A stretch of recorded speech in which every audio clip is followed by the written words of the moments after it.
શું કરે છે પ્રિયંકા? સિંગ ભજીયા બનાવું. સિંગ ભજીયા બનાવી? સરસ સરસ, મને તો બહુ ભાવ્યું. તો તમે બધા બાથીલા લઈને ખો ને તો ઘરે જ બનાવી દઉં ને. સરસ. આ તો ફ્રાન્સની આમીને ભાવું. તો કઈ રીતે બનાવવાનું? તો કાચી સિંગ એક બાઉલ લીધી અમે.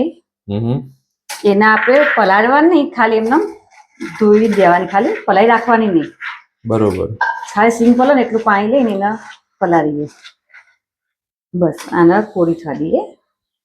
ખાલી ધોવાની પલાળવાની? ખાલી પલાળવાની છે. ઓકે. પાણીમાં ત્યાં સુધી આપણે એના માટે સ્ટફિંગ બનાવી દઈએ. અડધાથી થોડો ચા લોટ લીધો. અડધાથી થોડો ઓછો? અડધાથી થોડું ઓછું. પછી કોર્નફ્લોર 1 ચમચી કોર્નફ્લોર. ઓકે. 1 ચમચી ચોખાનો લોટ. બરોબર. આનાથી ક્રિસ્પી થાય. એવું એમ? ચોખાનો લોટથી? ચોખાનો અને કોર્નફ્લોર થી. બરોબર. પછી એમાં થોડું સંચર મીઠું. સંચર મીઠું? થોડું સાદું. સરસ. થોડું ગરમ મસાલો. ગરમ મસાલો આવડ્યો? હા, અને કાળા મરી પાવડર થોડો. ઓકે.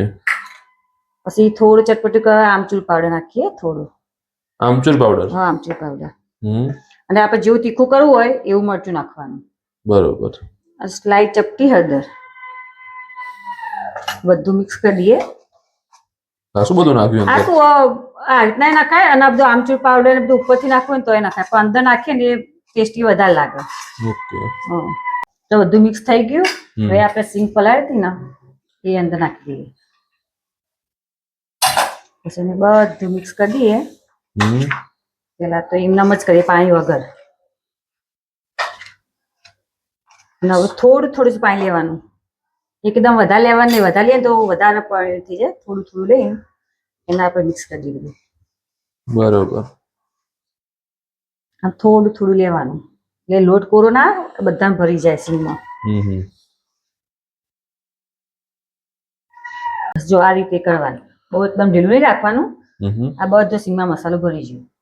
હવે આપણે તેલ આવે ને ત્યાં સુધી આને 5 મિનિટ ઢાંકીને રહેવા દઈએ. જો તેલ આવી ગયું, 5 મિનિટ થઈ ગઈ. હવે આ બધા ભેગા ભેગા આવે ને તો એના માટે આપણે થોડો ચોખાનો લોટ લઈએ અને બધા આમાં મિક્સ કરી એટલે થોડા બધા છૂટા પડી જાય. ચોખાના લોટથી છૂટા પાડવાનું? હા, છૂટા પડી જાય.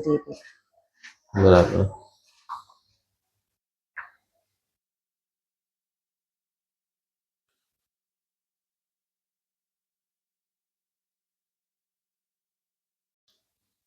આપણે જોઈએ તેલ આવી ગયું. બસ આવી ગયું. એમાં આપણે બધા એક અંગાત નહીં નાખવાનું, થોડા થોડા જ નાખવાના. બસ થોડા થોડા જ નાખવા. એને ફૂલ જ થવા દેવાના. ફૂલ ગેસમાં? હા, ફૂલ જ થવા દે. બરાબર. કેટલો ટાઈમ લાગવામાં? 5 મિનિટ જેવું લાગે, 4-5 મિનિટ લાગે. પછી એને હલાવતા ઉપર નીચે આમાં હલાવતું કર્યા જવાના એટલે ચોટવી ના અને બધી બાજુ તરાઈ જાય. ઓકે.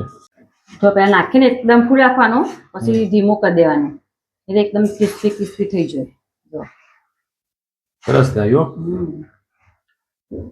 બધા ખાવાની મજા. ઉપરથી પાછો થોડો મસાલો હશે ને એટલે બધા મજા આવે. હજી મસાલો કરવાનો ઉપરથી? હા, ઉપરથી કરવાનો, થોડો ચટપટે બનાવવાના નહીં. બસ જો આ રીતે કરવાના બધા. ઓકે. જો આમાં ઉપરથી થોડું મરચું નાખવાનું, જેવું આપણે તીખું કરવું એવું. થોડું આમચૂર પાવડર, થોડું સંચર મીઠું અને થોડો ચાટ મસાલો નાખવાનો.